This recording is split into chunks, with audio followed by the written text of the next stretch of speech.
Husband আমি মাছ ধরতে চলে এলাম মাঠে। মাঠের মাছ ধরার মজাটাই আলাদা। মানে কি বলবো, মাঠে যে মাছই পড়ুক না কেন খুব আনন্দ লাগে। তো জালটা প্রথমে তুলে হাজব্যান্ড দেখেছিল এ মাথার দিকে, মানে জালটার এ মাথার দিকে কোনো মাছ পড়েনি, তবে ওই মাথার দিকে কই মাছ পড়েছে। তো কই মাছটা নিয়ে চলে আসছে হাজব্যান্ড। আর প্রচণ্ড রোদ আজকে, জানেন তো। এই রৌদ্রের মধ্যেও আমরা দুজন চলে এসেছি মাঠে মাছ ধরতে। হাজব্যান্ড আমাকে কিছুতেই নিয়ে আসতে রাজি হচ্ছিল না, যেহেতু প্রচুর রৌদ্র। তো আমাকে বলছিল তুমি গেলেই তোমার জ্বর চলে আসবে, এই রৌদ্রের মধ্যে তোমাকে যেতে হবে না। তো আমি বললাম যে না, আমি যাব, আমাকে নিয়ে চলো।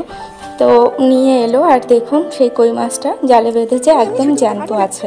আর আমরা জালও নিয়ে এসেছি। আমরা জালটা দিয়ে মাঠের পুকুরে মাছ ধরবো। আমাদের তো অনেকগুলো পুকুর, তো মাঠেও একটা পুকুর আছে। তো ওই পুকুরের আমরা জাল ফেলে মাছ ধরবো। তো চলুন দেখা যাক মাঠের পুকুরে কি মাছ পাওয়া যায়। মাঝে মধ্যেই আসি আমরা দুজনে, খুব ভালো লাগে মাঠের এই পরিবেশ দেখতে, আর মাছ ধরতে তো আরও। তো এখানে দেখুন কত বড় একটা তুরুল হয়ে আছে। তুরুল খেতে কে কে ভালোবাসেন অবশ্যই কমেন্ট করে জানাবেন। আমার শাশুড়ি মা তুরুল খেতে ভালোবাসে, কিন্তু আমি তুরুল খেতে একদম ভালোবাসি না, আমি তুরুল খাই না বললেও চলে। তো সেই যে কই মাছটা পেয়েছিল, সেই কই মাছটা এখানে জাগিয়ে দিচ্ছে অল্প জল নিয়ে। হাজব্যান্ড বালতির মধ্যে জাগিয়ে দিল। ও কত আনন্দে খেলছে দেখুন বালতির মধ্যে।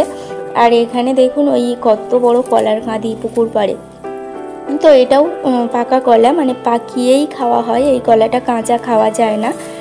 তো কি বড় কাঁদি না, কলার কাঁদি, প্রচুর কলা আছে এই কাঁদিটাতে। তো আমরা এমনই মাঠের পরিবেশ দেখতে দেখতে পৌঁছে গেলাম একদম পুকুরের পাড়ে। তো এবার জাল ফেলা হবে। আর এর চারপাশে প্রচুর গাছ, আর মাঠে আমাদের ধান বাগান। তো এই পুকুরে আগের বছর কারা বিষ দিয়েছিল, যার জন্য কেউ বিষ দিতে পারে, বা মাঠের স্প্রের বিষ পুকুরে চুঁইয়ে যেতে পারে, জানি না কিভাবে। তবে প্রচুর মাছ মারা গেছিল, প্রচুর মাছ। তাই জন্য এবছর আর এই পুকুরে তেমন মাছ ফাছ ছাড়া হয়নি।